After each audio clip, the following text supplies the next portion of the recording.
आप सभी अपनी मेहनत का पैसा सबसे ज्यादा कहां महफूज रखना पसंद करते हैं? जाहिर सी बात है कि आपका जवाब होगा बैंक में, जहां आपको अपने रखे हुए पैसों के बदले कुछ इंटरेस्ट भी मिल जाता है और कुछ कमाई भी हो जाती है। लेकिन जब आपको सुनने को मिले कि आपके बैंक दिवालिया हो चुका है या फिर किसी डिफॉल्टी ने आपके बैंक में बहुत बड़ा घोटाला किया जिसकी वजह से बैंक बंद होने वाला है और आपका भी पैसा वापस नहीं मिलेगा, तो जाहिर सी बात है कि आपकी जिंदगी बिल्कुल थम सी जाएगी। कुछ यही हाल कुछ वक्त पहले येस बैंक के उपभोक्ताओं के साथ हुआ था, जब बैंक बंद हो गया था और लोगों के पैसे उसी बैंक में फंसे रह गए थे और लोगों को यह भी लग रहा था कि उनके पैसे कभी वापस नहीं मिलेंगे। हाँ, वो बात अलग है कि कुछ वक्त बाद बैंक फिर से दुगनी तेजी से खुला क्योंकि उसे दूसरे बड़े बैंकों ने मदद की और उसका नतीजा भी सकारात्मक दिखा। लेकिन इस बीच एक बार फिर से येस बैंक अखबारों और हेडलाइंस की सुर्खियां बना हुआ है। जी हाँ, येस बैंक द्वारा जनता के पैसों के दुरुपयोग के मामले में अवंता ग्रुप के फाउंडर गौतम थापर समेत कई लोगों के खिलाफ केस दर्ज किया गया है। इन सभी पर येस बैंक में 466.51 करोड़ रुपए की धोखाधड़ी का आरोप लगा है।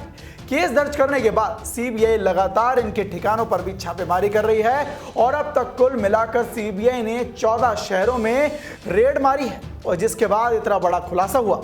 बता दें कि सीबीआई अब तक 14 शहरों में छापेमारी कर चुकी है, जिसमें लखनऊ और दिल्ली एनसीआर के इलाके भी शामिल हैं। सीबीआई की 16 टीम बैंक की ब्रांच में फर्जी डॉक्यूमेंट्स बनाने और घोटाले की जांच कर रही है। सभी आरोपियों के खिलाफ आपराधिक साजिश, जालसाजी, धोखाधड़ी का मामला दर्ज किया गया है। सीबीआई की 16 टीम लखनऊ, दिल्ली एनसीआर और साथ ही कोलकाता समेत 14 जगहों पर मामले की जांच में जुटी है। दरअसल सीबीआई को मिली शिकायत के मुताबिक साल 2017 से 2019 के बीच में 2 साल में येस बैंक की अलग अलग ब्रांचों में करीब 466.51 करोड़ रुपए का घोटाला किया गया। सीबीआई की टीम अब घोटाले मामले में डॉक्यूमेंट्स खंगालने में जुटी गई है। येस बैंक घोटाला और जनता के पैसों का दुरुपयोग मामले में जिन लोगों के खिलाफ केस दर्ज किया गया है उनमें गौतम थापर के साथ ही रघुवीर शर्मा, राजेंद्र मंगल, तापसी महाजन के साथ ही उनकी कंपनियों के बहुत से बड़े अधिकारी भी शामिल हैं। सिर्फ इतना ही नहीं, आरोप तो यहां तक लगे हैं कि अपनी कंपनी के साथ मिलकर भी सभी ने येस बैंक से भारी कर्ज के नाम पर धांधली की है।